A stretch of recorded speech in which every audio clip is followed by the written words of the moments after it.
जय श्री कृष्णा। पवित्र कार्तिक महीने की बैकुंठी चौदस की कथा व कहानी। बैकुंठी चौदस कार्तिक महीने के शुक्ल पक्ष की चौदस को बैकुंठी चौदस की भगवान विष्णु की और लक्ष्मी जी की पूजा की जाती है। राधा दामोदर भगवान का ये पवित्र महीना, पूरे महीने में कथा कहानी और दीपदान करना चाहिए। आज के दिन गंगा स्नान, दीपदान, ब्राह्मण भोजन, गौचारा, जितना हो सके मनुष्य से उतना दान पुण्य करना चाहिए और यज्ञ हवन करना चाहिए, दीपदान करना चाहिए। इससे बहुत बड़ा पुण्य मिलता है। इसकी कथा इस प्रकार है।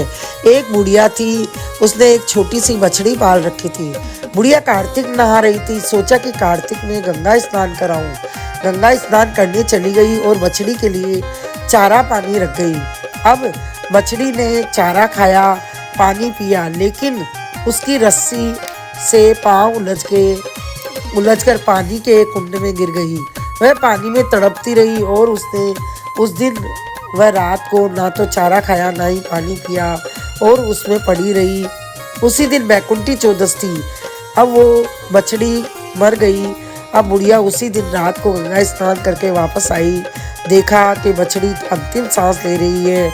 आते ही उसने बछड़ी को पानी से बाहर निकाला और उसको वस्त्र ओढ़ाया। थोड़ी देर में बछड़ी मर गई। बुढ़िया बहुत दुखी हुई कि मेरी गलती की वजह से बछड़ी मर गई। वह पछता रही थी और सोच रही थी कि मैंने रस्सी ढंग से नहीं बांधी होगी। यह सोचती हुई रात को सो गई।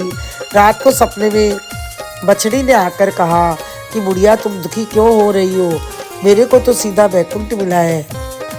आज बैकुंठ चतुर्दशी है, मुझे तो मोक्ष मिली है और यह देह छोड़कर मैं राजा के घर में कन्या के रूप में जन्म ले रही हूँ। तुमने तो पूरे महीने कार्तिक नहाई थी, मैंने तो एक दिन भी नहीं नहा पाई।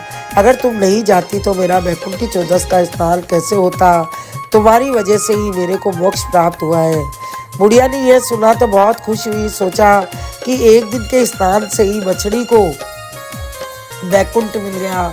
अगर पूरा महीना कार्तिक स्नान करें तो कितना सब कुछ मिलेगा।